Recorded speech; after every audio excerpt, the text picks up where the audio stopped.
Xu Wenyan is cooking in the kitchen, thinking about the strange things He Chang's friends said in the afternoon. What do they mean? He Yang's birthday is coming. Xu Wenyan went to get something in the afternoon and coincidentally ran into Qi Yi. Oh, you're here to buy a birthday gift for He Yang, right? You better be careful, don't buy a fake one. Just like some people don't even know they are fake and still think they are genuine. But when the genuine one comes back, who would want the fake one? Remember to check what you bought when you get back. They also mentioned there would be a big surprise. Hearing Qi Yi's sarcastic tone, the naive Yan Yan still wondered how this store could sell fake goods. At this moment, He Chang asked if the wontons were ready. Almost. Yan Yan thought about what Qi Yi said in the afternoon, feeling like it was a deliberate reminder.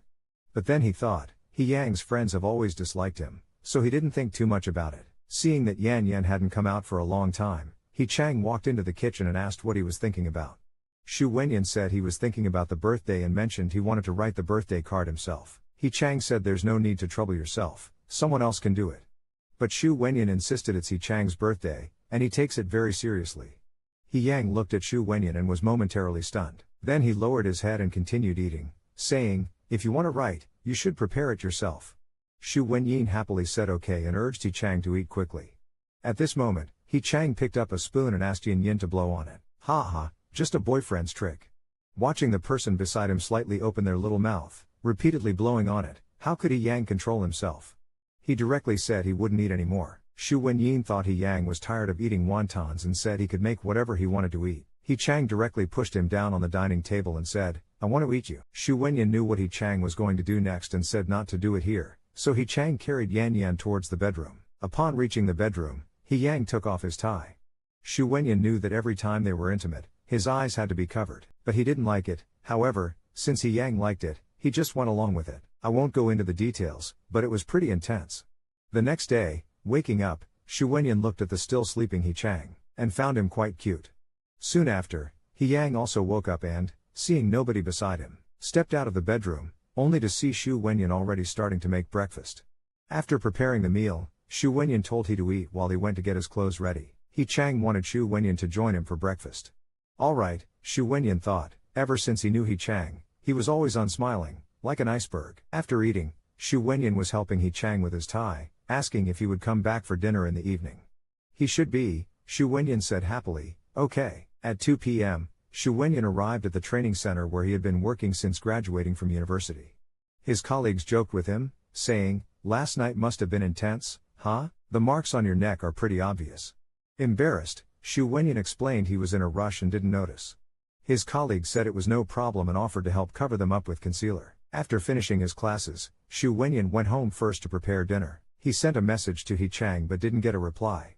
He wondered if He Chang was too busy to see it as time passed by. Feeling exhausted, Xu Wenyan decided to rest first. He Yi didn't return home until midnight. He Chang caressed the sleeping person. Ah Yi, you're back. There's food left in the fridge, I'll go heat it up for you, Xu Wenyan said as he started to get up, but He Chang mentioned he had already eaten at the company. Then, He Chang took out a gift, saying it was to make up for coming home late. It was snow season forest, a scent Xu Wenyan also liked very much. He Chang picked up Xu Wenyan and said he was very tired today. Xu Wenyan immediately said he would go run the bath water. He Yang directly suggested they bathe together. Today, He Chang is taking Xu Chengyan to the old house. In the past, every time they went out, He Yang would pair Xu Chengyan's clothes and have him put them on directly. Today is no exception. Seeing Xu Chengyan wearing a green outfit, he directly made him change into another set. Sometimes Xu Chengyan feels like He Chang's puppet, letting him decide what to wear. However, He Chang likes Xu Chengyan a lot, and he happily accepts it every time. He Yang, I'm ready, let's go. When they arrived at the He family's old house, Chi Chi saw Xu Chengyan, and immediately jumped on him excitedly. Chi Chi is an Alaskan Malamute that He Chang impulsively bought.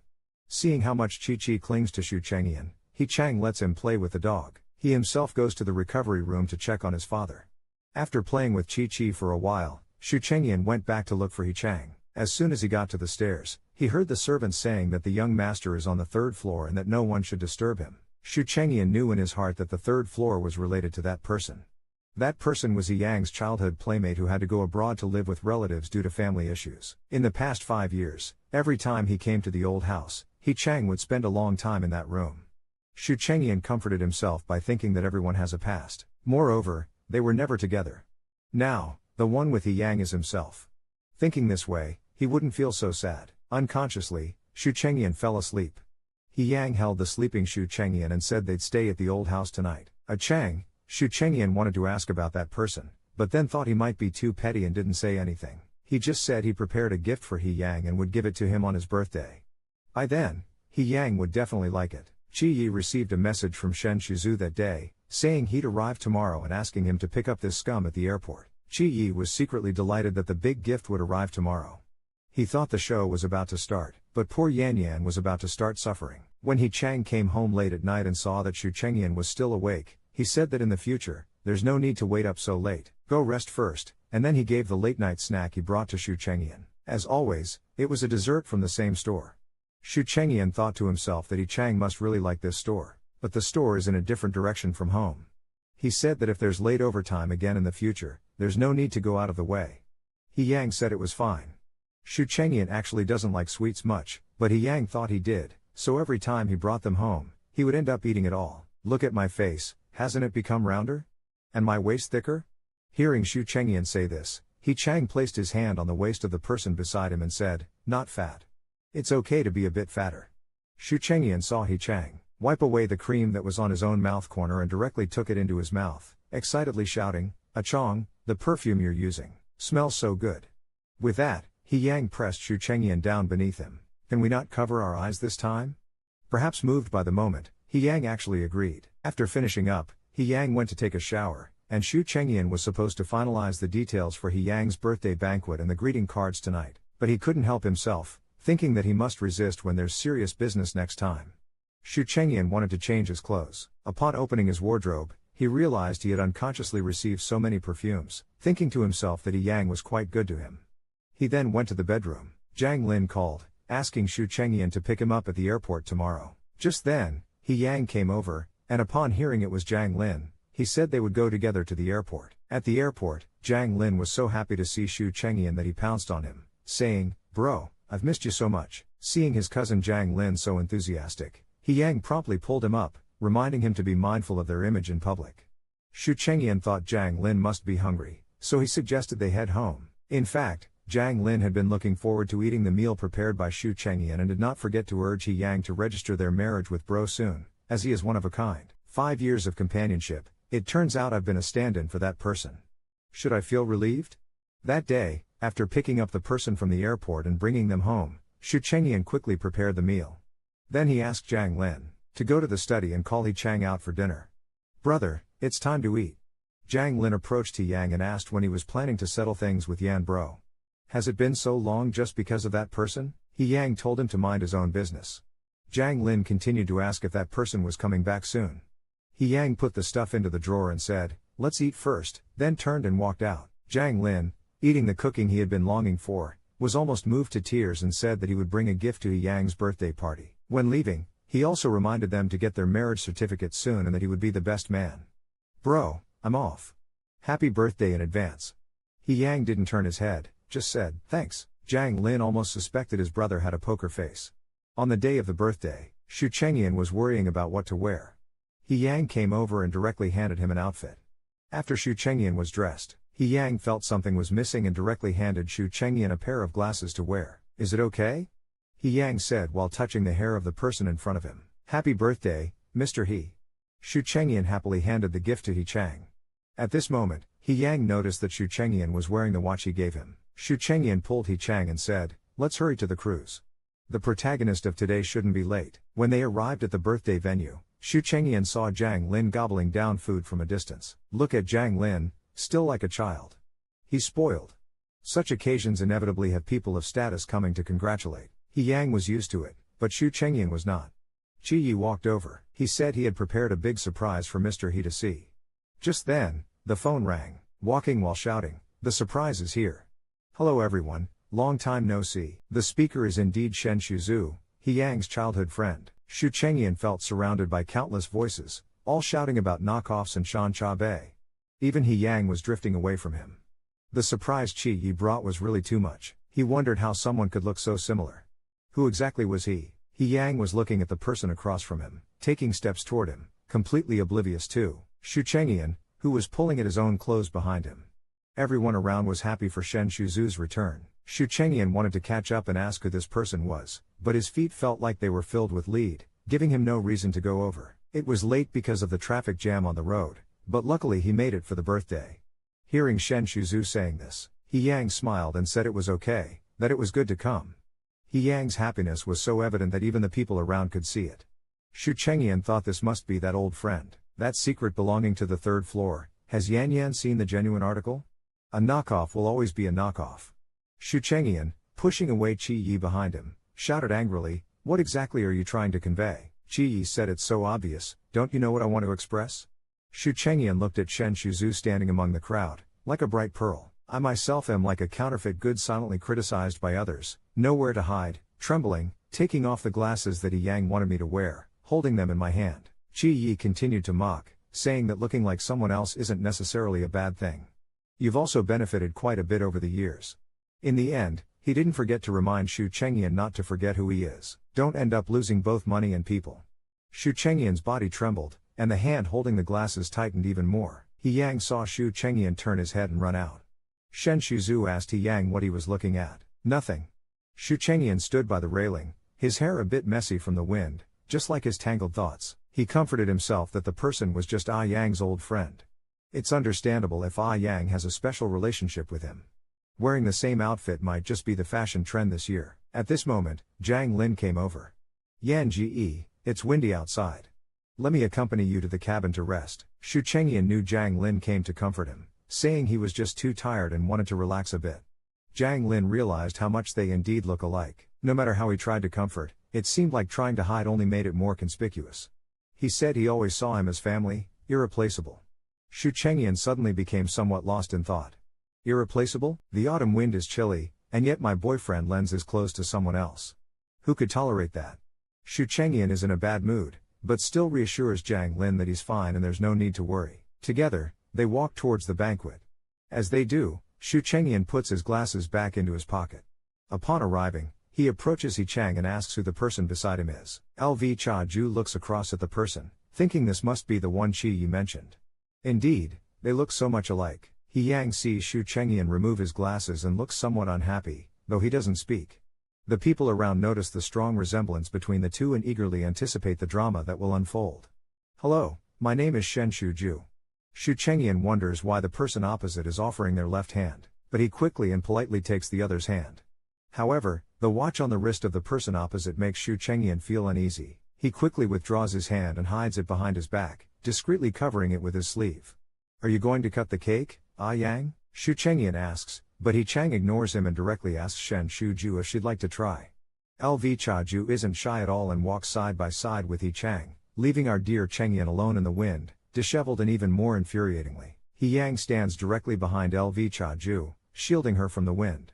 Shu Chengyan quickly downs the wine in his glass. Convincing myself it's nothing, I tighten my clothes and continue walking alone. He Yang passes the knife to Green Tea Bamboo to cut the cake.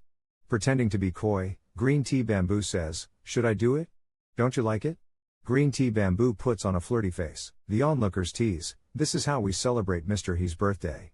From now on, Shen Shuzu has to be here every year." Shu Chengyan watches the two in the crowd. Seeing the smile on He Yang's face, I realize that his eyes are filled with that person, no room for another. Even though that person's social status has declined, he must be a good person to be so popular. Silly Yan Yan, that's a green tea person. Brother is not good, fortunately the younger brother is still alright. Jiang Lin knew that Shu Chengyan felt wronged, so he brought him a hot drink to warm up. He knew that Yang was meticulous and couldn't possibly miss it. Thinking that the brother did go too far, doesn't he think his actions are problematic? At this point, saying more comforting words would just be adding fuel to the fire. Green Tea Ju had an appointment with the hospital for treatment, so he said he was going back. He Chang said he would send him. He Xiao had been drinking, how could he drive? Qi Yi said from the side. At this moment, someone in the crowd said that they could call a driver or a substitute driver. Anyway, He Xiao had to take Shen Shuzu back. He Chang walked behind Green Tea Ju, feeling the wind was a bit strong, considerately took off his own coat and put it on Green Tea Ju. He Yang, who came down from the cruise ship, suddenly became alert. Shu Chengyan following behind said he would send Green Tea Ju back. Poor Yan Yan even told them to be careful. Shu Chengyan just watched the two drive away. Jiang Lin walked over and said he would take Shu Chengyan back, thinking He Chang was really too much. Clearly, A substitute driver was hired, but he insisted on sending him personally. I wanted to stay a bit longer. The drink is finished, I'll go pour some more. Xu Chengyan just found an excuse for himself, wanting to sort out his unbearable emotions. He was already feeling bad, and then someone who enjoyed making a scene said, "It's been 5 years and they haven't broken up.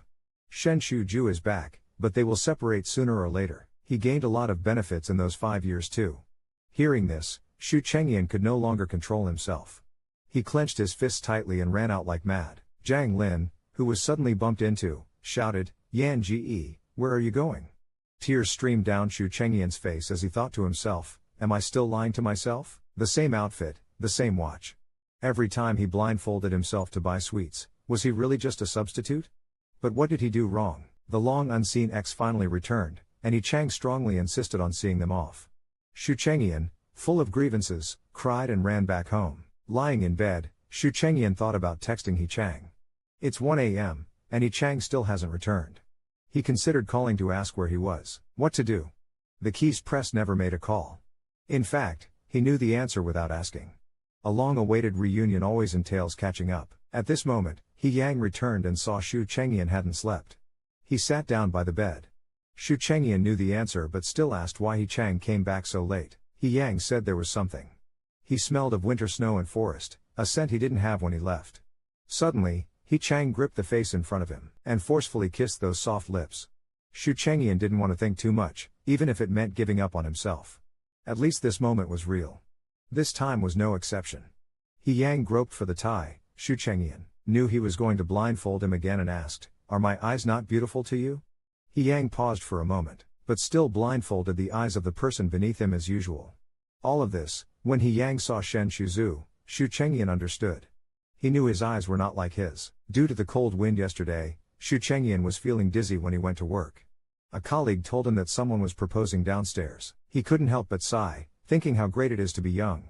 Near the end of the workday, He Yang sent him a location and asked Xu Chengyan to pick him up. When he arrived at the KTV, Qi Yi was there too, as expected.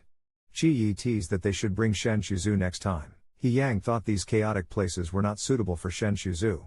Xu Chengyan, standing nearby, knew that He Yang was just being considerate, so he said the car couldn't stay at the corner for too long. Then he went to the car. Seeing Xu Chengyan's reaction, Qi Yi actually found it amusing to mess with others. After Xu Chengyan brought He Chang back from the KTV, He Yang said he wanted to eat wontons. There aren't any, Xu Chengyan replied. Still not recovered from the cold the day before and feeling aggrieved, Xu Chengyan felt unwell and said he was going to sleep first. He Chang could clearly sense that the person in front of him was acting differently, but since he wasn't the type to care, he didn't pay attention. Once in bed, Xu Chengyan finally shed his tough exterior and curled up under the covers. Tears filled his eyes as he remembered how he used to confess his admiration without holding back. The next day, when he woke up, He Yang had already left. Xu Chengyan made a call, and He Yang said he had something to do that evening and wouldn't be coming back. Just after hanging up, Zhang Lin called and proposed to go out for crayfish that night. At the restaurant, Zhang Lin ate while sharing his experiences abroad. Suddenly, Xu Chengyan noticed a cluster of red spots on Zhang Lin's arm and thought it might be an allergy to the crayfish. He said to quickly go to the hospital. Zhang Lin's symptoms were getting worse on the way. By the time they arrived at the hospital, his face was swollen like a pig's head. The doctor hurriedly gave him an IV drip. Xu Chengyan went to get the medicine and turned around, only to see He Chang. He thought, didn't He Chang say he had something to do? Could he be sick? Before he could call out to he saw Shen Shuzu sitting opposite He Yang. So He Chang's something to do tonight was actually accompanying Green Tea Ju to the hospital. What made him even angrier was that they were both wearing the same style of clothes and scarves today. Isn't that? He Chang followed Green Tea Zu's gaze. Xu Chengyan felt awkward and called out, "A Chang." This scumbag actually looked unhappy, as if he didn't want to see Xu Chengyan. He asked, "Yan Yan, why are you here?" Xu Chengyan clearly felt that He Chang was unhappy about meeting him here, so he said Zhang Lin was allergic to eating crayfish and that he accompanied him here. Green Tea Ju said from the side that Zhang Lin wasn't allergic to these before and suggested they go check. Thus, Xu Chengyan walked ahead, leading the two to the ward. "Yan Ji, you're back. I just ate 2 plates of chicken," Zhang Lin said as he saw He Chang behind. He was happy thinking He Yang came specially to see him, unknowingly followed by Shen Shuzu.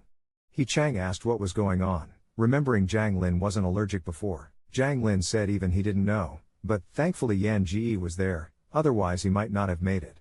Zhang Lin thought he would listen. Xu Chengyan said He Chang had something to do in the evening. Was it accompanying Shen Shuzu? So he asked, Brother Shuzu, is your health still not good? Green Tea Ju said it was an old problem and then put on a green tea performance, constantly coughing. He Yang, beside him, supportively held Green Tea Ju, gently patting his back and softly saying to drink some water first. Completely ignoring Xu Chengyan standing next to him, Jiang Lin also felt Xu Chengyan's reaction. He felt uneasy in his heart. From their conversation, Xu Chengyan knew that Shen Shuzu was sick. Even so, he was still the young master who made everyone feel compassionate. I'll take Shen Shuzu to get checked out first. Call me if there's any problem. Seeing no response from Xu Chengyan, Jiang Lin hurriedly agreed. He Bo, that scumbag, finished speaking and left with Shen Shuzu, completely disregarding the feelings of the people behind. Jiang Lin comforted, saying that He Bo and Shen Shuzu were just friends. Actually, Jiang Lin felt a bit guilty saying this. Xu Chengyan didn't respond, just turned and applied medicine to Jiang Lin. Seeing this, Jiang Lin asked him to go home and rest, but Xu Chengyan didn't want to go home so early, so he said he might as well stay a little longer since there was nothing else to do. Xu Chengyan returned from the hospital in the middle of the night. He opened the door to find the house somewhat dark and asked He Yang why he didn't turn on the lights. Come here. He Yang beckoned Xu Chengyan over from the sofa. How is Jiang Lin now? Sitting a bit far from He Yang, Xu Chengyan said he was much better when he left. Suddenly, He Yang jerked Xu Chengyan towards him. Totally unprepared, Yan Yan fell into He Yang's arms. Why are you sitting so far away from me? And you have the nerve to ask? Xu Chengyan, smelling the scent of winter and forest on the man before him, retorted. But Xu Chengyan didn't have much time to think before he was overwhelmed, blindfolded throughout the ordeal. Xu Chengyan only wanted to touch the person in front of him, but even this was not satisfied. After a series of actions like this, when he woke up the next day, it was as if nothing had happened. He Yang has already left. Xu Chengyan took a leave to stay at home. He only feels happy when he comes to the piano room, because it was specially renovated by He Yang for him. However, everything changed with the arrival of that person. Thinking of being a cheap substitute or a stand-in, Xu Chengyan's face was covered in tears, and he played the piano even faster, as if that was the only way to release the grievances in his heart. At noon, Xu Chengyan made wontons and delivered them to the company, letting He Yang's assistant bring them in. Unexpectedly, Lu Cha-ju was also there, making snide remarks to He Yang, asking if Mr. Xu was the one by his side. I remember you never eat this kind of thing. He Yang said he got used to it. Since the lunch is here, will you still go out to eat with me? Lu Cha-ju asked flirtatiously. He Yang decided to eat out and told his assistant to throw away the wontons. Lu Cha-ju revealed a triumphant smile behind him. He Chang, this jerk, not only did not appreciate it but also had someone throw away the wontons specially sent by Xu Chengyan. The assistant came out just in time to see Xu Chengyan hadn't left yet, so he handed the lunchbox to him. Xu Chengyan thought it was finished so quickly. Turns out the lunchbox was intact. The assistant said He Chang had made plans with friends, so he won't eat it. Just then, they saw He Yang and Green Tea Bamboo coming out, thinking that this must be the friend he had made plans with. Green Tea Bamboo, who has been specializing in green tea for 30 years, came up to Yan Yan and was sarcastic again, saying, So you made these wontons. Had I known, I would have declined He Yang's invitation. But it's not thrown away, you can still eat it if you heat it up at home. I really want to smash his head. He Chang asked Xu Chengyan why he came and didn't go to the piano store. Yan Yan didn't even look at him and said he took the morning off and was just leaving. He Chang, look, we're even wearing the same clothes. Green Tea Bamboo came close to Xu Chengyan and continued, I heard from others before, He Chang has been in a 5-year friendship and hasn't had a proper talk with you since returning to the country. Why not go together? Xu Chengyan wouldn't go with you, Green Tea. I'm not going, he said, as He Chang instructed the driver to take Xu Chengyan home. No need, Xu Chengyan said, before turning to leave, with Green Tea Ju looking smug behind him. He even told He Chang to remember to send an invitation when he gets married.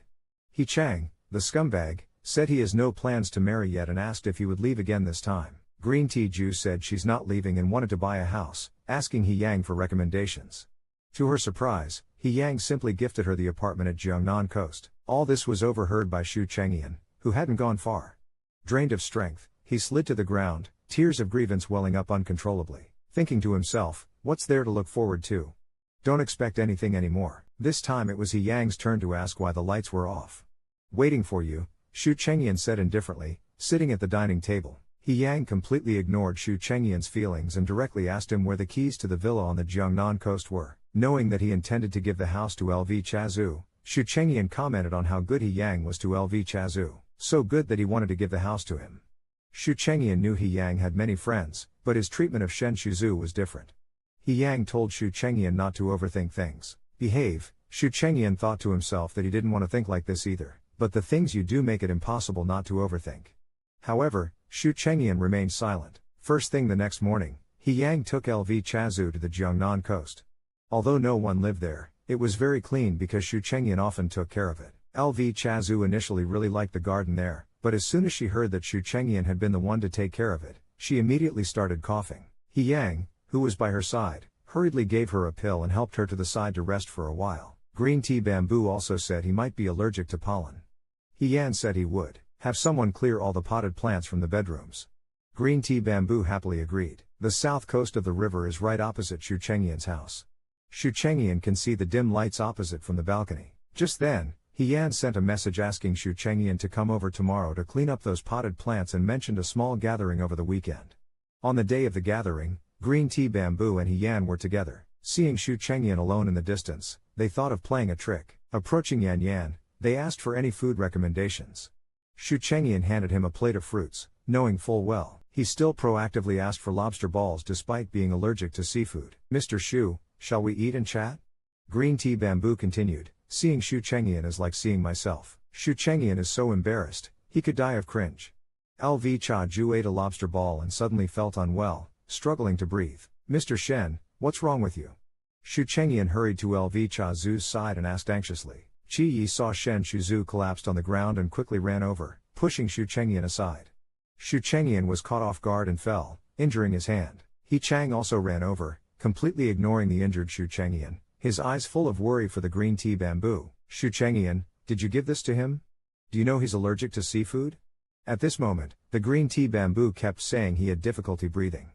But Shen Shuzu never said he was allergic to seafood, and it was him who wanted to eat the lobster ball. Qi Yi shouted that Xu Chengyan was seeking attention and using underhanded tactics against Shen Shuzu.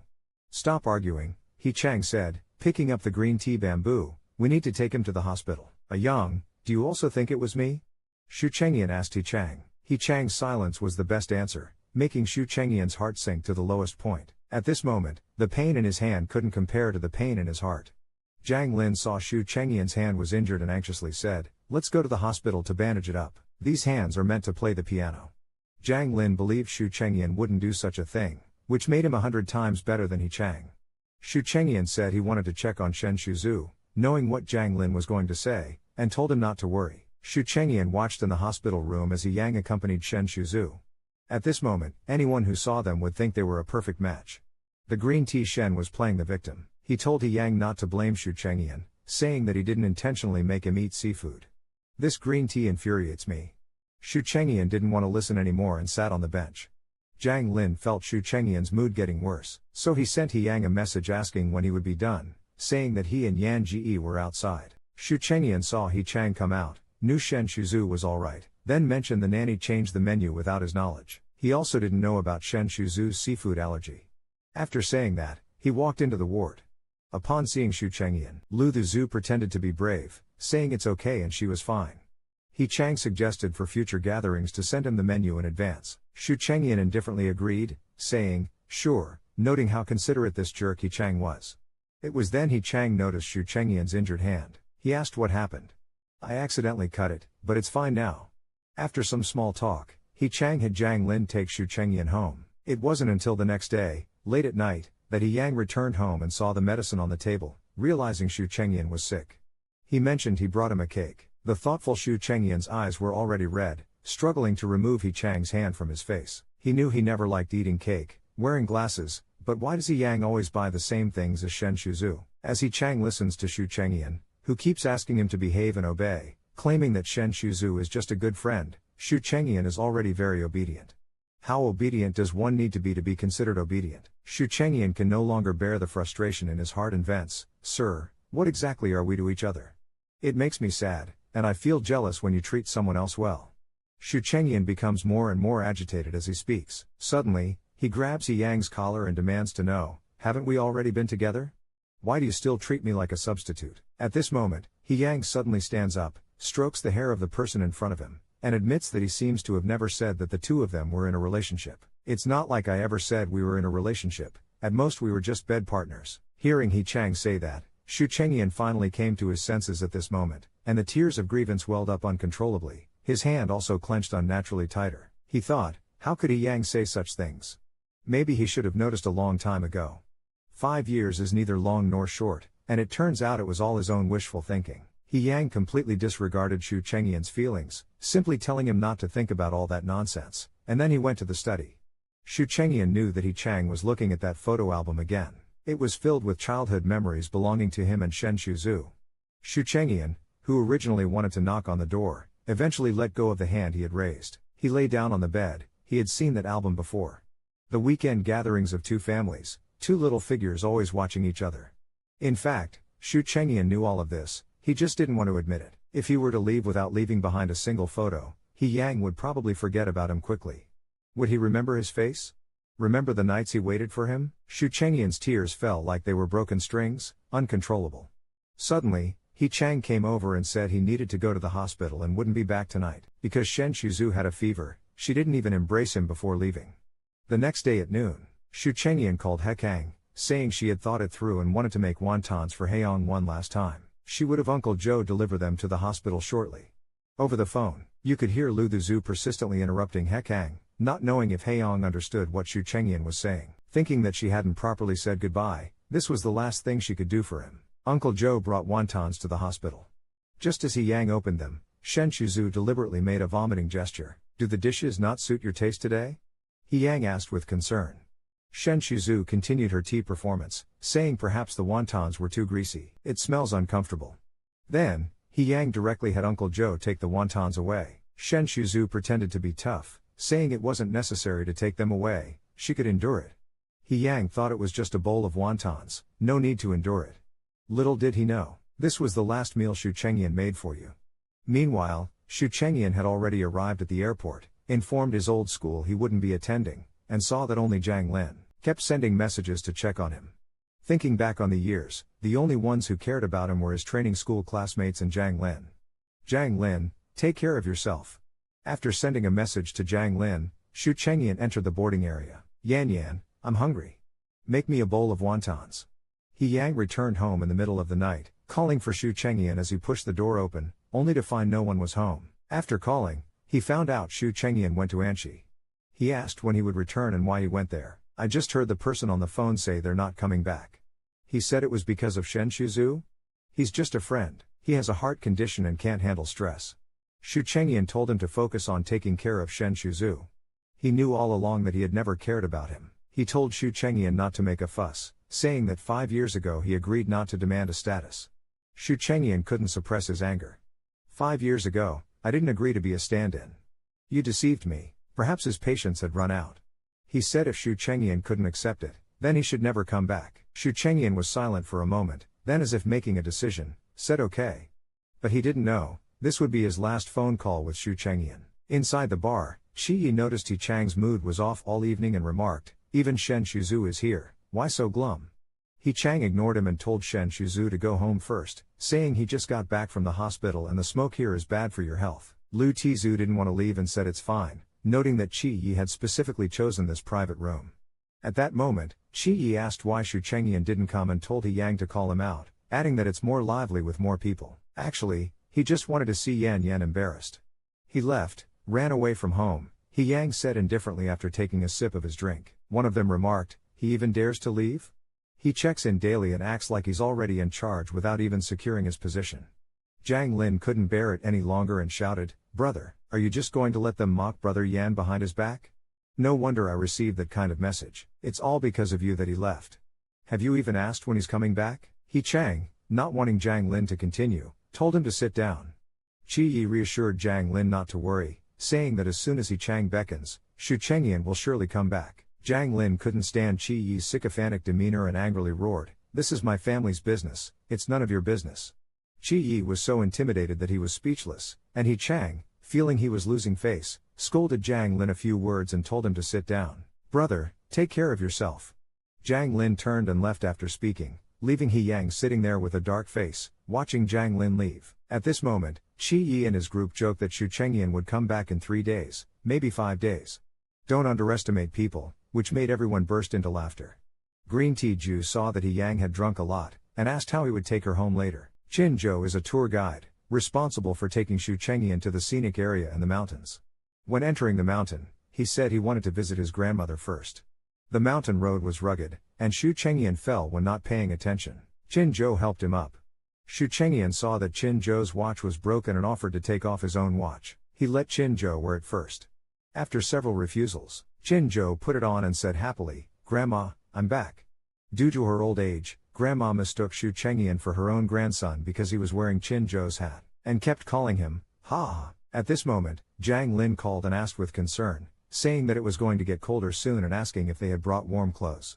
He also said he only cared about Xu Chengyan, not others. After thanking him, Xu Chengyan said they were about to set off and would message Zhang Lin upon arrival. So Chin Zhou and Xu Chengyan got on the car heading into the mountains. When they got on, the driver was already a bit sleepy. Xu Chengyan has been suffering from insomnia these days and feels extremely tired at the moment. Unconsciously, he fell asleep. After a while, the driver suddenly realized that he had fallen asleep, but by then, it was already too late to control the direction of the car, and all the people in the car were staring in horror. Due to fear, there were screams, and ultimately, an accident happened. With his last bit of strength, Xu Chengyan managed to dial He Yang's number. Meanwhile, He Yang and a group of people were partying in a villa. Qi Yi was asking He Yang to play another round over there, and Lu Chaju said she wanted to rest and insisted He Yang go play. It was at this moment that Xu Chengyan had a car accident and called He Yang, but the call was ended by the crafty Lu Chaju, who also deleted the call log. Zhang Lin sent Xu Chengyan many messages but got no reply, wondering if there was no signal in the mountains. He always felt uneasy, so he asked He Yang if he had called him. He Chang said no. Qi Yi remarked that Xu Chengyan really had perseverance this time. Zhang Lin, on the side, anxious for not receiving Xu Chengyan's messages, feared something might have happened. He Yang seemed indifferent, continuing to play with Qi Yi. Zhang Lin couldn't bear it any longer, slammed the table, and asked He Chang if he was listening to him, saying Brother Yan would never do this before. Didn't he care about him at all? He Chang didn't respond. Lu Cha-ju came over, saying there was a call from an unknown number, asking if He Yang wanted to take it. He Chang, answering the phone, obviously heard shocking news, his expression a mix of surprise, but quickly hung up calmly. Lu Cha-ju asked who it was. Just a boring April Fool's call. Lu Cha-ju noticed He Yang's complexion wasn't good after he took the call, asked if anything was wrong. Nothing, let's continue playing, He Chang said.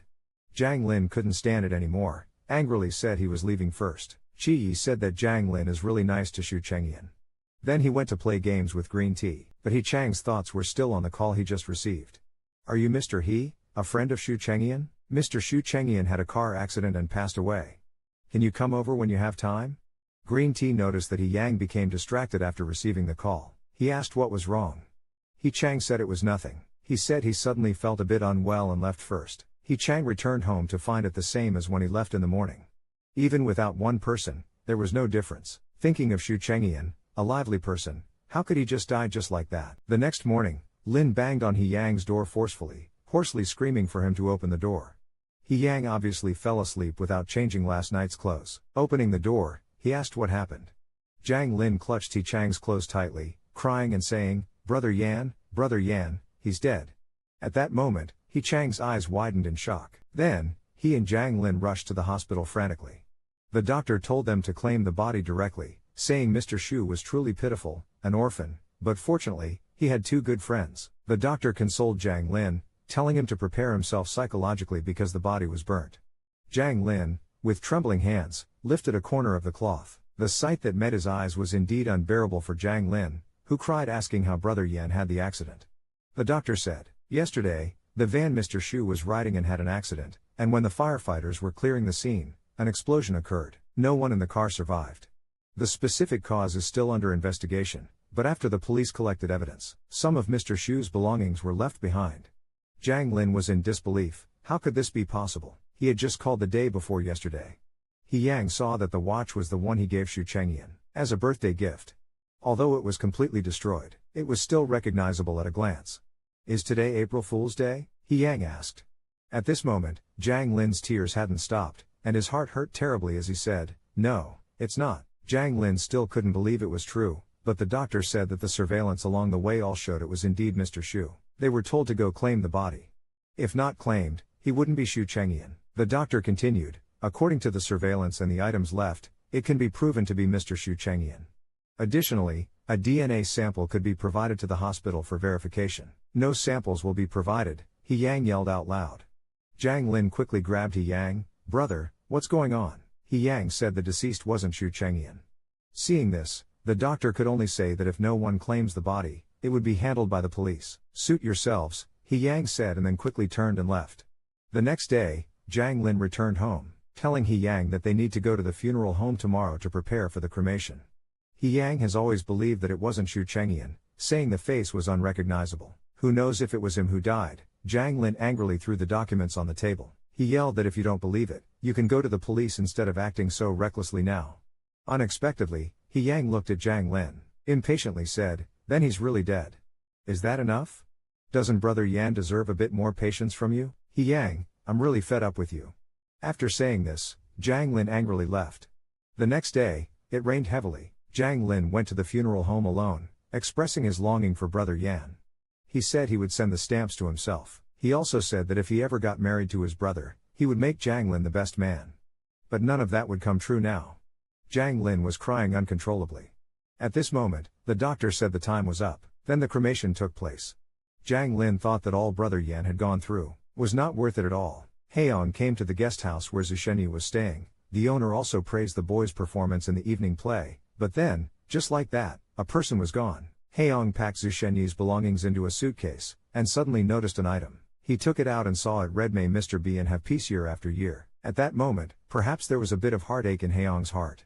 Even thinking of leaving, Yan Yan wished for Haeyong's peace. Zhushenyi didn't leave much behind. Haeyong quickly tidied up and took everything back to the hotel. Jiang Lin asked where he had been. Nowhere special, Jiang Lin then shouted. Asking why he didn't answer Yang's call that day, Haeyong said he didn't receive any calls. Of course, he wouldn't have received any. That day the Liu family had cut off Zhushenyi's phone and deleted the records. Jiang Lin slammed his phone on the table, demanding that he turn it on.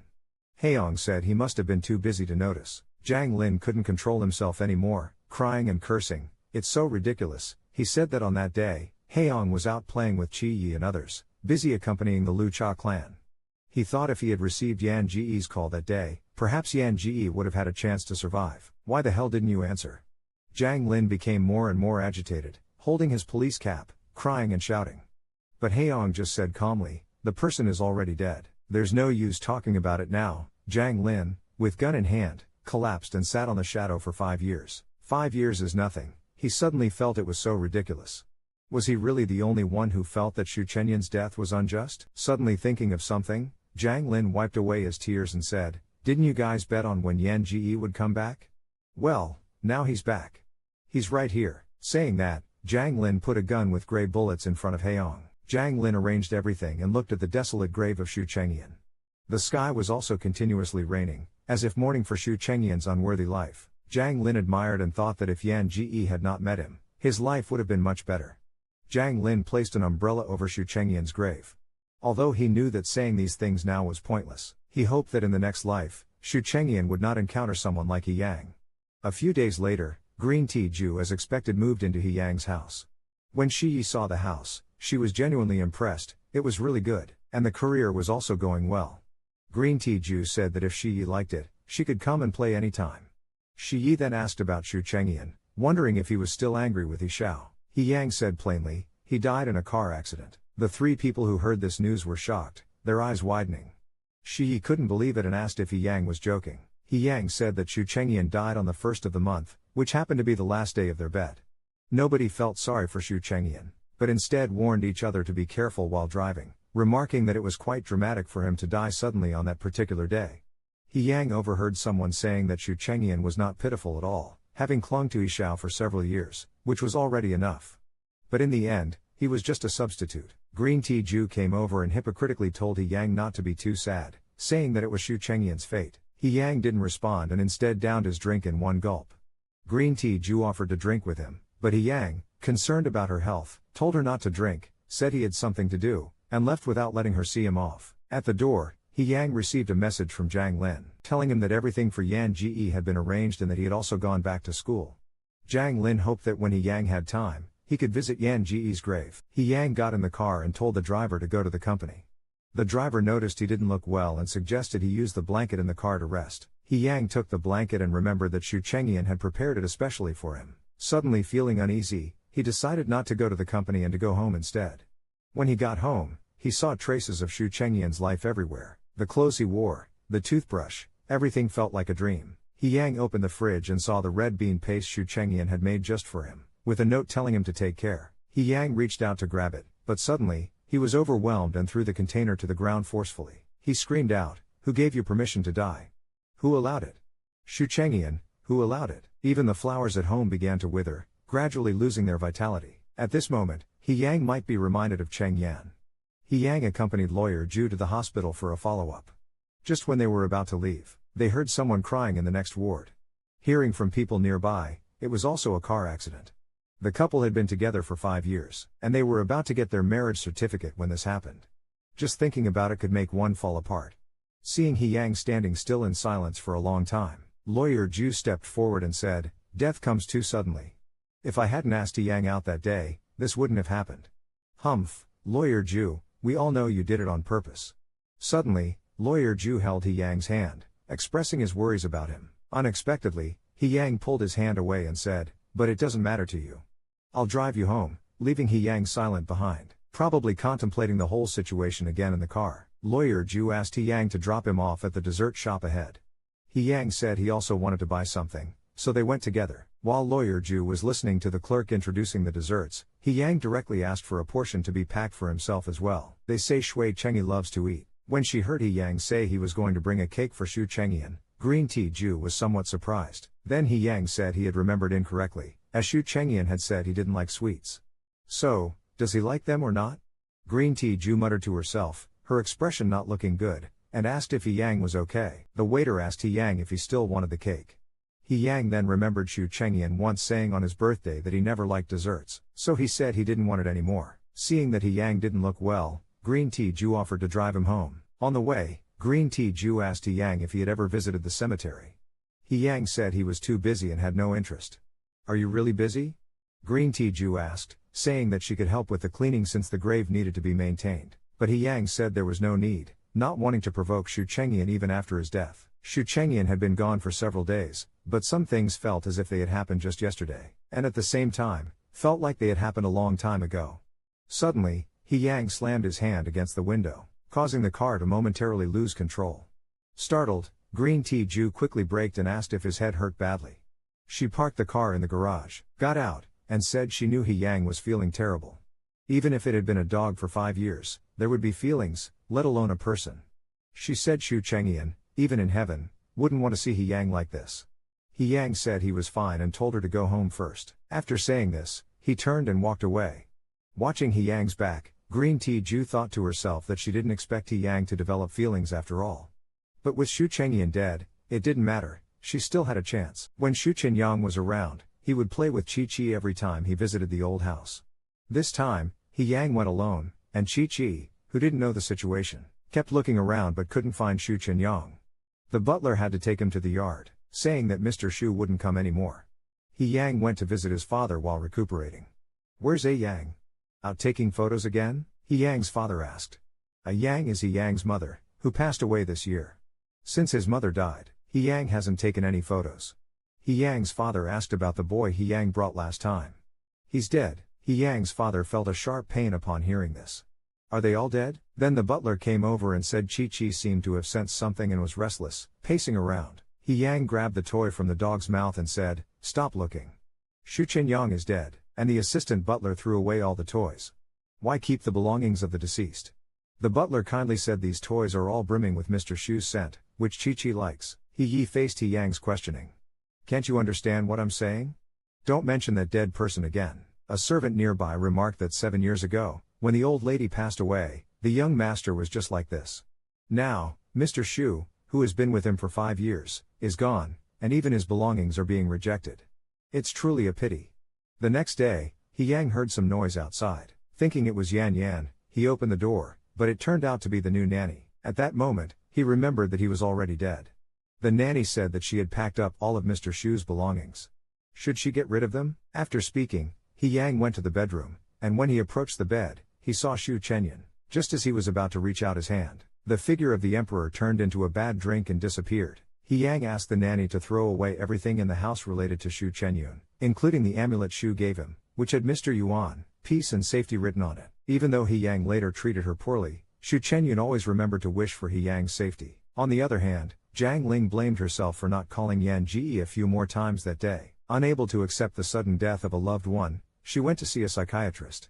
After the doctor's guidance, Jiang Ling's mood finally improved a lot. As the doctor said, only by living well and seriously can one always remember Xu Chenyun. When Jiang Ling arrived at He Yang's house, it was the nanny who opened the door. Jiang Ling asked about Xu Chenyun's suitcase. It contained fuel coupons Yan Ji bought for her. The nanny said it had been thrown away. Jiang Ling, feeling very angry, asked where it was thrown. The nanny said it was thrown into the trash can that morning and didn't know if it had been collected yet. Speaking nervously, He Yang said indifferently, "Everyone is dead, what's the point of keeping those things?" Jiang Ling clenched his fists tightly, anger burning in his heart. He said, "That was a gift from Yan Ji. Keeping those is pointless," He Yang continued nonchalantly. This infuriated Jiang Ling to the point where he couldn't take it anymore. He swung a punch at He Yang's face, shouting, "Do you have no heart? Don't you feel sad at all?" At this moment, Jiang Ling couldn't suppress his emotions any longer and yelled at He Yang, "From the beginning until now, have you ever felt a shred of regret? Have you? The Xu Chenyun you lost 5 years ago has gone mad. I truly don't know what to make of such a good Yan Ji. The person who had been with me for 5 years suddenly died, but I was indifferent. I could only accept He Yang's final techniques and face Jiang Ling's collapsing accusations." He Yang said he knew Xu Chenyun was already dead, there was no need for emphasis. "He Yang, you really are beyond redemption. I hate you." Facing He Yang's various actions, Jiang Ling couldn't bear it any longer and furiously left after throwing something secret away. The nanny said that when she was cleaning the house, she took out that wooden plaque because she felt it was important and didn't throw it away. Seeing He Yang finally stop staring blankly, the nanny said she had already made the meal and was going back first. "Ah Yang, ah Yang." He Yang thought it was Xu Chenyun calling him and was a bit shocked. He turned around and called out Yan Yan but saw no one, then looked down at the wooden plaque in his hand. Realizing she was no longer there, tears welled up in his eyes. "She's really gone," he said, pressing the wooden plaque tightly against his chest, thinking that Xu Chenyun truly no longer existed. Xu Chenyun had been dead for 30 days before He Yang went to the grave, but once he arrived, he couldn't bring himself to enter, turning to ask the driver if today is the Yuren festival. "No," He Yang tells the driver to take him to the usual club he frequents. Inside the private room, Qi Yi is pleased with the person he chose for himself. He Yang enters and asks what's going on. Seeing He Yang, Qi Yi hurriedly calls someone out to greet Master He. Seeing that He Yang looks a bit upset, he asks, "Are you thinking about Xu Chenyun? Now that Shen Shu has come back, let him be part of the past." He Yang inquires what the matter is for him being called over. This is when Qi Yi has a waiter bring someone in. "Ah Yang." The young man who comes in is guided, and Qi Yi, standing aside, blocks and says, "Doesn't this person look like Xu Chenyun?" He quickly instructs the young man to pour wine for He Yang. Looking at the young man, Qi Yi continues, "This person can also act on feelings. If you don't look closely, you'd think Xu Chenyun is right here." At this moment, He Yang is already trying hard to control his anger. Qi Yi continues, "This person hasn't been developed yet. It's a good opportunity to study him properly." Beside him, He Yang could no longer control himself, his anger evident as he clenched his fists tightly and yelled at the person in front of him to get out. He angrily mentioned letting this young man, who bears some resemblance to Xu Chenyun, leave. With just 11 arrows, someone was immediately thrown out. Hyun shamelessly said that He Yang has high standards for a stand-in. It seems that Yan Yan's face is more appealing. Wonder what she's like in bed, must be absolutely mesmerizing. If she weren't dead, I'd want to take her myself. Before she could finish, He Yang grabbed a wine bottle and smashed it over Qi Yi's head. The people behind quickly held He Yang back. "What do you think you're doing to her? And Yan Yan is what you call her?" He Yang, fists clenched, swung at the person with the foul mouth. The people nearby, seeing the situation, urged He Yang to calm down and quickly called for a private doctor. Half an hour later, Jiang Ling arrived at the hospital and saw He Yang sitting on a bench in the corridor, his hands wrapped in bandages. "He Yang, what are you doing?" He Yang looked up at Jiang Ling with tears streaming down his face and asked, "Today is the festival of the dead, isn't it?" Jiang Ling mentioned that in the past, Qi Yi often spoke ill of Yan Ji. He used to tolerate it, but now he can't stand it anymore. He Yang continued to ask the person in front of him if today was the Remembrance Day. Jiang Ling knew that this man was trying to numb himself by saying that even if every day was Remembrance Day, Xu Chenyun couldn't come back. When Yan Ji was alive, even if you had stopped them once, it wouldn't have made him feel so embarrassed. Now that he's dead, what's the use of pretending to be so affectionate? He Yang said he would never hang out with them again. He asked Jiang Ling to take him back. Watching He Yang's back, Jiang Ling suggested he could visit a psychologist when he had time. A year later, Jiang Ling came to see a psychologist again, saying he had visited the place where Yan Ji had the accident. The place was covered with new flowers and grass, as if nothing had ever happened. The psychologist felt that Jiang Ling being able to face the past indicated that his condition was gradually improving. Jiang Ling said he didn't want to go to his brother's company and would look for another job. Coincidentally, the original psychologist recommended him to join Paradise Culture, a company related to the entertainment industry. Jiang Ling decided to give it a try. Asked if Haeyong has been here recently, the doctor said he comes almost every month. It's just that Haeyong's situation is special. It seems like he doesn't want to get better. Dr. Yuan told Jiang Ling that He Yang's situation was somewhat special. No matter how he tried to counsel him, it was to no avail. It seemed he was just unloading his own thoughts. Like that time, He Yang brought a ring and asked if Xu Chengyan would like it. Then he put the ring on his own finger, wondering if he would find it attractive. He just wanted the pain to continue. He kept punishing himself in this way. It seems I can't help someone who's unwilling to open up about their issues. Jiang Ling thought that such belated deep affection was worthless. Just let him experience it himself. When leaving, he told Dr. Yuan that he would start working at Paradise Culture on Monday. In the company, they were discussing how the costumes provided by the production team for Qin Zhou were too cheap. It's lucky Qin Zhou has good looks, he makes anything look good. Turning to Jiang Ling, someone said with such good looks, he should consider becoming a celebrity. I can't, I even run away from singing, Jiang Ling said with a laugh, then asked if the Qin Zhou mentioned earlier was an artist in the company, and mentioned they were working on his poster. Immediately, they pulled Jiang Ling to see it. He looks so gentle, someone pointed at the poster and remarked. Jiang Ling's eyes widened in shock. Practicing singing, he pointed at the poster and asked if that was Jiang Ling. At the same time, he thought Jiang Ling was starstruck. He said this is Qin Zhou. Seeing Jiang Ling's teary eyes, he added that Qin Zhou has a face like a first love. Jiang Ling thought this person was Xu Chengyan, his sister-in-law, who might be the one to witness the burning of the body. This person looked similar, but he felt the temperament was a bit different. Maybe he recognized the wrong person. Qin Zhou was filming in Hidden City, North District. Jiang Ling arrived at the location. He saw someone who looked exactly like Xu Chengyan. The resemblance was uncanny, almost identical. He wondered if two people could really look this much alike. This crew is too shabby. It's so cold, and there's no heating equipment. We just finished shooting a summer scene outdoors. The assistant quickly and considerately put a coat on Qin Zhou and handed him a cup of hot milk tea. He told Qin Zhou that it was from the handsome guy in the luxury car, pointing out that the guy was over there. Following the direction the assistant indicated, Qin Zhou looked over and his eyes widened in shock. Isn't that Jiang Ling? Why is she here? It's too cold outside. Let's go inside, Qin Zhou told his assistant. Jiang Ling wondered why he left as soon as he saw her. At this moment, it started raining outside. Xu Chengyan felt a bit uneasy. He told the assistant to let Jiang Ling come inside to avoid the rain, instructing the assistant not to mention that it was his idea to avoid any unnecessary misunderstandings. To avoid being recognized by Jiang Ling, Xu Chengyan pulled up the curtain in the middle. Feeling a surge of irritation, he couldn't focus on the script in his hand. Outside, the assistant and Jiang Ling Hankuan. Jiang Ling told the assistant that he came specifically to see Qin Zhou's filming. The assistant thought Jiang Ling was simply a fan of Qin Zhou. He told him that Qin Zhou was just behind the screen. He suggested that he could go and chat with him. The assistant thought Qin Zhou was an excellent person who should be liked by many, and felt this fan was unusual. So, he took him in without permission, hoping Brother Zhou wouldn't blame him. Jiang Ling had dreamed countless times of Xu Chengyan disappearing alone into the vast sea, so near yet so far. Now, seeing a face that looks exactly like Yan Ji's, he feels incredibly incredulous and wronged inside. Hello, my name is Jiang Ling. I am your fan. Jiang Ling was trembling as he spoke these words.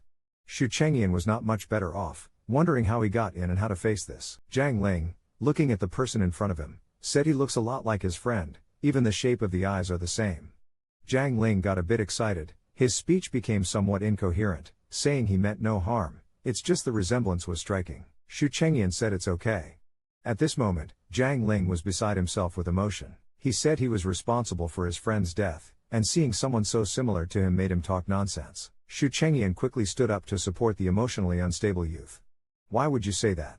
Wondering if Jiang Ling has always been so self-reproachful. Wanting to comfort the young man in front of him while afraid of losing control of his own emotions, Jiang Ling cried and apologized, saying he didn't mean to cry, it's just that he missed that person so much. At this moment, the assistant came in and saw the scene, thinking it was a fan too excited to see their idol. She mentioned they should film a scene, asking the assistant to get ready first. Jiang Ling thought Qing Shu was about to leave and hurriedly grabbed his clothes, asking if he could have a hug. Worried Qing Shu might have reservations, he said he just wanted a hug between a fan and an idol. Qing Shu tightened the grip on the clothes Jiang Ling was pulling. Jiang Ling, feeling the underlying tension, said he was just speaking casually and it was okay. At this moment, Xu Chengyan could no longer control himself, turned around, and hugged the young man. He thought they would act like strangers upon meeting again, but how could he bear to let him keep blaming himself? Jiang Ling also hugged this cool and elegant person tightly. Xu Chengyan thought to himself that he never blamed him, hoping he would stop torturing himself and be happy in the future. Xu Chengyan still did not reveal her identity but chose to comfort Jiang Lin, saying that a good friend certainly wouldn't want to see him in pain and would want him to be happy. Jiang Lin thought about how he would address Xiao Zhou as brother like everyone else and urged Qin Zhou to go ahead with the filming since he was feeling much better. Qin Zhou was a bit worried about him and asked if the young man in front of him was really okay. Jiang Lin smiled and assured that he was indeed fine and that Qin Zhou could stop worrying. He said he needed to go to the company and quickly left. Xu Chengyan watched Jiang Lin's departing figure, feeling quite relieved. Jiang Lin arrived at the psychological clinic and told the doctor that he had moved on and no longer had nightmares, mentioning his plans to become a fan. Dr. Yan was very surprised by Jiang Lin's decision. Jiang Lin said that he had a favorite celebrity who wasn't famous yet, but he was sure the celebrity would become a big star, and he showed Dr. Yan a photo of Qin Zhou. He mentioned that he was also planning to resign, but Dr. Yan suggested that he didn't need to quit and could arrange another job that would allow him to keep track of his favorite celebrity schedule, and tell Jiang Lin that today is Yu Yuanji. He will be coming with He Yang soon. Jiang Lin knows that He Yang is still the same as always, pretending that Yan Ji is still around. That day, I ran into him at the bar. When Xu Chengyan was there, he said Yan Ji was just his fling. Now, he wants others to play along with his deep affection. He's really not well. Jiang Lin told Dr. Yuan that if he wants to punish himself, just let him. In the evening, He Yang came to the clinic. The doctor asked if he had anything to say since today was Yu Yuanji's day, but He Yang said no. For those who do not cherish life and only regret it after someone's death, even the doctor advised that there's no need to treat him anymore. Let him be on his own. Yu Yuanji arrived at the psychological clinic again this day. Even the doctor told him that the general had come and was now free from pain, suggesting Yu Yuanji divert his attention or perhaps pursue some celebrities. He then placed a photo of Qinzhou on the table for Yu Yuanji to see, but Yu Yuanji didn't even glance at it and said he wasn't interested. He even said that Xu Chengyan was not dead and that sometimes he would still run into him on the road. Mr. Yu, if hallucinations persist for a long time, it indicates a problem with the nervous system. The doctor suggested getting a checkup and treatment as soon as possible. Even though Yu Yuanji was wearing that ring now, Xu Chengyan would not come back, and someone who doesn't know how to express emotions would still cause endless hurt even if they did. As Qingming Festival approached, the doctor advised him to visit Muyuan and talk to Xu Chengyan. The driver drove him to Muyuan, but as usual, Yu Yuanji did not go inside. He stayed in the car all day with the wooden peace token Xu Chengyan didn't have time to give. When it got dark, he asked the driver to take him to the Shengshu family's residence. "You're here, just waiting for you," they said. It turned out that the Lvcha family had organized a gathering under the pretense of helping Yu Yuanji move on from the past. In fact, it was to have friends persuade him to get together with Lvcha and Yu Yuanji. Seeing Yu Yuanji hesitate, Lvcha began to speak in a tea-like manner. "All right, Yu Yuanji and I are just friends, don't joke around." Then, Lvcha said to Yu Yuanji, "If Xu Chengyan were in heaven, he wouldn't want to see you like this." Suddenly, Yu Yuanji stood up and walked to the window, shouting, "Yan, Yan, Yan, Yan." In his trance, he saw Xu Chengyan watering the flowers. Just as he pushed the door open, the scene disappeared. Yu Yuanji stared blankly at his hand that was about to touch Xu Chengyan. Someone beside him commented that Yu Yuanji was probably hallucinating again. But the dead cannot come back to life. Could it be that you'll live in confusion for the rest of your life? Lvcha walked to Yu Yuanji's side and told him not to be like this, as everyone was worried about him, especially since Xu Chengyan had already. Before Lvcha could finish, Yu Yuanji interrupted and said he was going back, leaving Lvcha stunned. Shen Shuzu originally planned to use the gathering to improve her relationship with He Yang, but unexpectedly it backfired. He Yang was entirely focused on Xu Chengyan. Even when Green Tea offered to take He Yang home, it didn't succeed. "No need, I'm fine," he said. Watching He Yang leave freely, the face of Green Tea Ju, who had been waiting, turned dark. She couldn't understand why He Xiao, who said he was done with Xu Chengyan, still had feelings for her. He didn't even take a bite of the meal Shu Zu had specially prepared for him. A friend nearby said, Green Tea Ju is in a bad mood, but she still pretends not to care, saying He Yang will soon get over it. He Yang returned home and sat on the bed where Xu Chengyan once slept. Looking at the peace charm in his hand, he thought, everyone advises me to move on. Does one really have to live strongly just because the other person is gone? But he wanted to stay in pain, feeling that this way Xu Chengyan would still be with him. At that moment, the assistant called, saying Shicheng Villa was arranged and he could inspect it tomorrow. The next day, He Yang went to the resort, coincidentally where the crew of Qin Zhou was filming. Su Tang, an actress in Qin Zhou's crew, was taking a breath of fresh air outside. Pointing to the man in the black coat, she said, if you run into him, he's really a real-life domineering CEO. When Qin Zhou asked if it felt familiar. Qin Zhou didn't expect that after more than 2 years, he would meet Haeong here. He's still as aloof and superior as ever. Yes, it does, Qin Zhou said calmly. Su Tang continued, I don't know where this big shot came from. If the director said the person who wants to support me is this handsome guy, I'd be willing. Qin Zhou, on the side, changed the subject, telling Su Tang not to mind what the director said. Su Tang replied that she wouldn't for now, but what if one day she agreed? He has to be handsome and outstanding, like this CEO character in the play. It's perfect.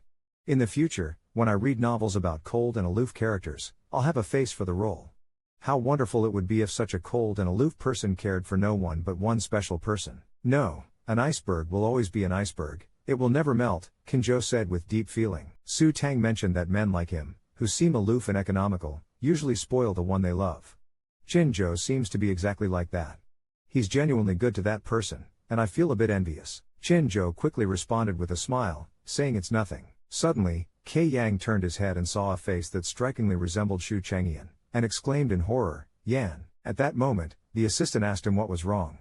When Kei Yang looked back, there was no one there. Convinced it was just another hallucination, Su Tang returned to the room and asked if the person had seen them. Moreover, it seemed like he was staring at you. Do you know him? Qin Zhou didn't want to discuss the person in question too much, so he talked about the production crew's matters. Su Tang mentioned that the director was considering asking them to give their opinion on Qin Zhou's performance. Qin Zhou didn't care much about it, and Su Tang felt that as long as they could earn money, it was fine. After all, not everyone is fortunate enough to marry into a wealthy and powerful family. He got married? Qin Zhou asked in surprise.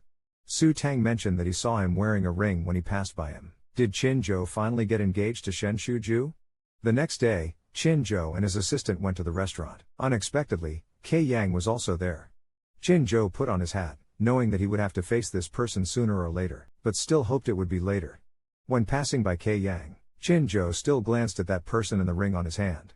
At this moment, the assistant came over. Passing by Qin Zhou, saw his face, and got a bit excited, pointing in that direction. Kei Yang asked, what's wrong?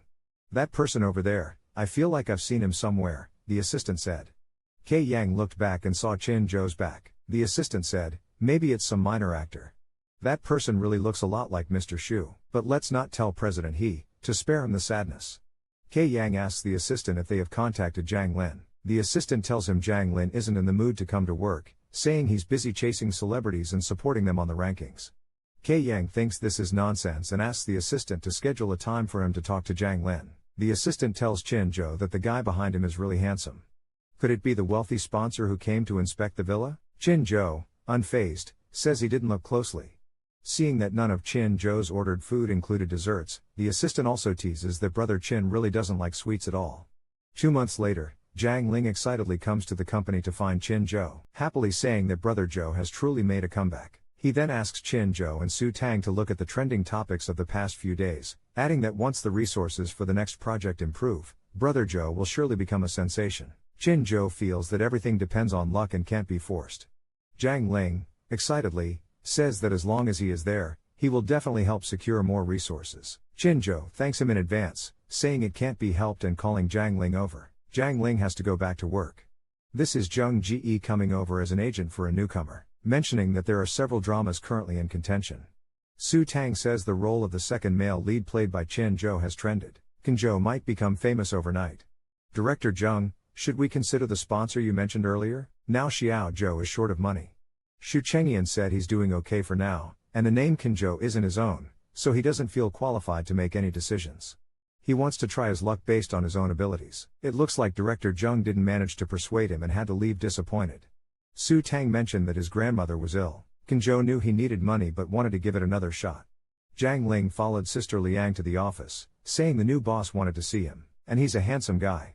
Jiang Ling opened the door and saw it was Dr. Yuan. Long time no see, Jiang Ling.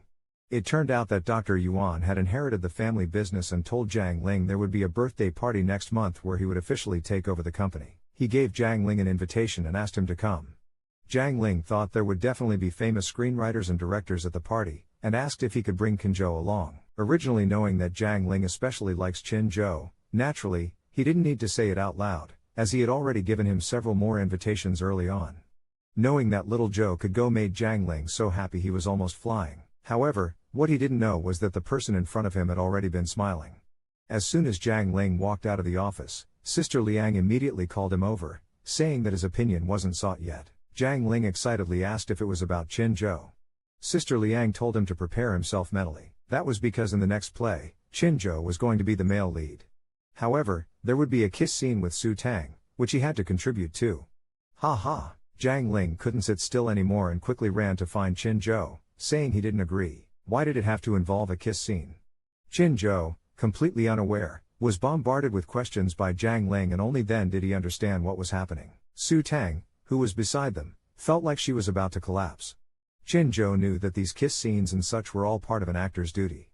If needed, the actor must do it. Little Zhou, can you not? Jiang Ling wanted to stop Qinzhou, suddenly realizing that his actions were no different from He Yang's. The person in front of me isn't Yan Ji. Doing this is just treating him as someone else's substitute. Jiang Ling's stability is only a part of work, you don't need to worry. Qinzhou grabbed Jiang Ling's arm and said, Su Tang also said that he's almost the leading man and has finally made it. I've thought it through, Jiang Ling said, as long as it helps Xiao Zhou's career, I will support it with all my might. He even said that he would vigorously help promote the Star series once filming starts.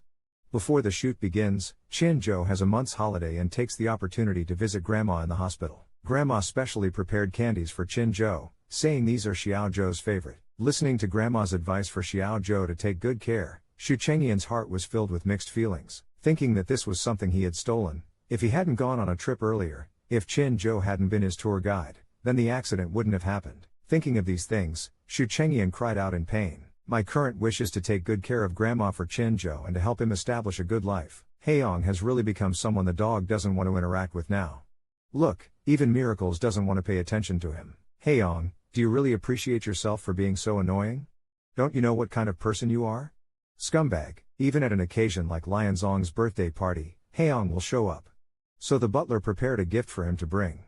Meanwhile, Shen Shuzu received a text message. It was from a friend who told him that there is someone who looks a lot like Xu Chenyang and sent him a photo. The friend also asked if he wanted to arrange a meeting for Haeyong to see. Shen Shuzu angrily said, Did you forget about Qi? Besides, it's been 3 years, and Haeyong has already moved on. There's no need to mention the dead anymore. Shen Shuzu sighed, thinking even if he wanted to, what difference would it make? It's still just a substitute. On the day of the birthday party, Li and Lai saw Haeyong alone on the terrace and went out to join him. Both of them were not willing to be part of such a formal occasion. But sometimes fate is like that, you just have to accept it. Li and Lai said that sometimes watching the beginning and end of a relationship can be exciting. Is He Yang repeating a relationship's end? Li and Lai looked at He Yang jokingly and said, if psychological treatment is needed, he can also take over from Suo. No need, He Yang resolutely refused. At this moment, Qinzhou and Su Tang got off the car. It must be said that Xu Chengyan is now more charming. Upstairs, Li and Lai said that Lin Yihui would also come. Suddenly He Yang froze, looking downstairs with a terrified expression. He Yang, what are you looking at? Nothing, nothing. He Yang looked in the direction just now. That person was gone. Thinking to himself, am I hallucinating again? Li and Lai saw He Yang in this state and hoped he would see a psychologist, but He Yang firmly refused, raising his glass and drinking it in one gulp. Suddenly seeing a familiar face, He Yang thought he was hallucinating again. Jiang Ling came to the party and looked around. Su Tang saw him and greeted Jiang Ling. Wow, Brother Zhou, you look so handsome today. Naturally, he also praised the beautiful Su Tang. Su Tang laughed and asked Jiang Ling if he wanted to dance. Jiang Ling said his waltz wasn't very good and declined. Just then, Su Tang invited Qinzhou to dance together.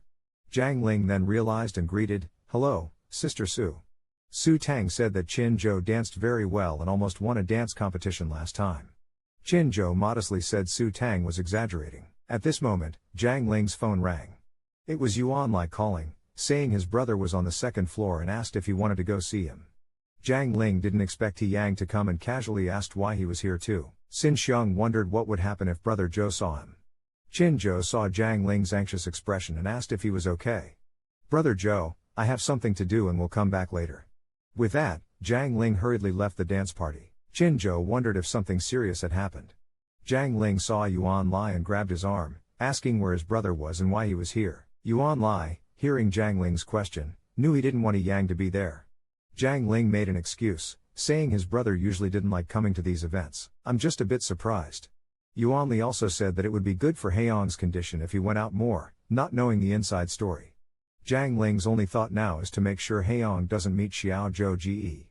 But the banquet hall is only so big, what to do? Yuan Li called Jiang Ling several times before he snapped back to reality and said he would go check on his brother. Watching Jiang Ling leave, Yuan Li thought the relationship between the two brothers had become so bad. Meanwhile, Heiyang was upstairs, intently watching a handsome young man and a beautiful young woman dancing. Brother Jiang Ling, Heiyang shouted. But Jiang Ling's greeting was completely ignored. Ha ha, Jiang Ling said he needed to talk to him about something and asked Heiyang to go somewhere else with him. Heiyang told him to just speak here. At this point, no matter what Jiang Ling said, Heiyang would not leave this place. Jiang Ling followed his gaze. Heiyang's attention was entirely on the person downstairs. Jiang Ling wanted to ask He Yang something, but seeing his shocked expression, she thought to herself that he was clearly looking at Xiao Zhou Ge, so why was he so calm? Could it be that he has taken a liking to someone else? At this thought, Jiang Ling felt somewhat annoyed. What about the deceased Yan Ge? What does his current indifference signify? He Yang was still lost in his own world. Thinking it was a hallucination, he believed that Xu Chenyan had learned to dance. Doesn't that person look a lot like Xu Chenyan? Someone next to him said. He Yang widened his eyes in shock as a friend next to him continued, I wasn't sure when I saw the profile, but now looking at the side, isn't that Yan Yan? He Yang turned around and asked the person if the one from before looked like Yan Yan. Exactly like her, just a different aura, someone agreed, noting the resemblance. Shen Shuju didn't expect him to be there, so she sarcastically commented that there are few in the entertainment industry whose makeup doesn't make them look similar. He Yang asked if she saw it too. Jiang Ling wondered what kind of question he was asking. What did he mean by you can see it too? His friend, taken aback by He Yang's questioning, asked if he was alright. He Yang grabbed the person in front of him and asked if he could see the person dancing in the midst of the dance. He Yang, I'm not blind, of course, I can see, which made He Yang realize that everything was not an illusion. So he quickly ran downstairs. Shen Shuju saw He Yang's panicked reaction and hastily asked him where he was going. He Yang had no mind to pay attention to her, he was just anxious to see that person, thinking to himself that Yan Yan had finally come back. Only then did Jiang Ling realize that He Yang had always thought what he saw was a hallucination. Remembering how he had been told before that He Yang was in poor condition and often saw hallucinations. With that sudden realization, Jiang Ling also quickly ran downstairs. In the middle of a dance, a handsome man and a beautiful woman stopped their 5-step dance as the music ended. Su Tang suggested they go outside for some fresh air. Just as they were walking out, He Yang suddenly ran over and shouted, Xu Chengyan, is it really you? He grabbed Qin Zhou's arm directly. Qin Zhou, who was caught off guard by He Yang's sudden appearance, quickly composed himself and said, Sir, have you mistaken me for someone else? Su Tang, who was beside them, looked surprised. Wasn't this the domineering CEO they met at the resort that day? But now, this CEO was firmly grabbing the person's arm in front of him, insisting he come with him. Qin Zhou tried to shake off the grip on his wrist and said, Sir, you must be mistaken. My name is Qin Zhou. He Yang looked incredulously at the young man in front of him. At this moment, Jiang Ling and Shen Shuzu came over and said He Yang had mistaken him. He is not Yan Ge, Qin Zhou. He Yang firmly insisted, no, he is Xu Chengyan. Jiang Ling pulled He Yang's arm and told him to stop making a scene. The person in front of you is really not Xu Chengyan. Shen Shuzu also persuaded He Yang to go back and rest, saying he had drunk a bit too much today. Your friend has really had too much to drink. Please help him go rest, Qin Zhou said, rubbing his wrist that had been grabbed painfully. Hearing the commotion, the green tea enthusiasts were watching from the sidelines. After all, the person in front of them really looked too much like Xu Chengyan.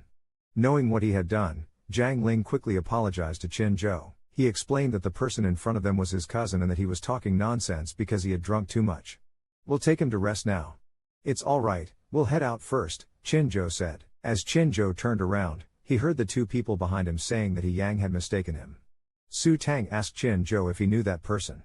No, I don't, Qin Zhou replied without hesitation. Xu Chengyan. Unexpectedly, He Yang lost control and rushed forward to hug Qin Zhou, who was walking out. He kept saying I'm sorry and begged the person in his arms to come back with him. People don't cherish life until they lose it and regret it too late. The domineering boss is forcibly holding the young man, insisting this person is Xu Chengyan. Su Tang could no longer stand it, saying no matter how wealthy, one shouldn't behave like this. We've said we don't know you, and if this continues, we'll call the police. He Yang, pulling Qin Zhou away, told him to mind the setting, saying this person is a celebrity, don't go too far. Su Tang then took the opportunity to lead Qin Zhou outside. He also said to ignore the lunatic.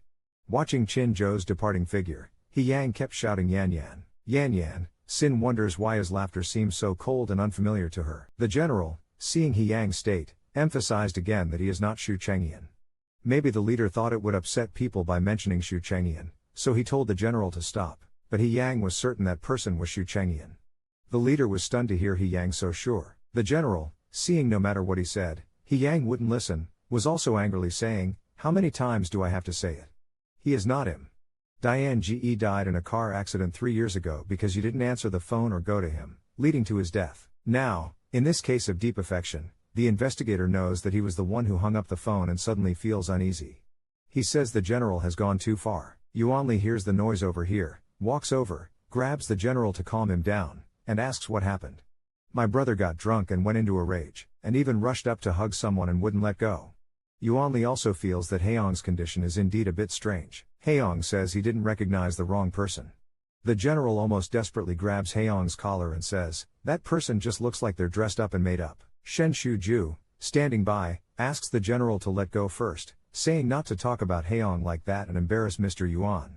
It is then the general notices that many people have gathered around and are watching this scene.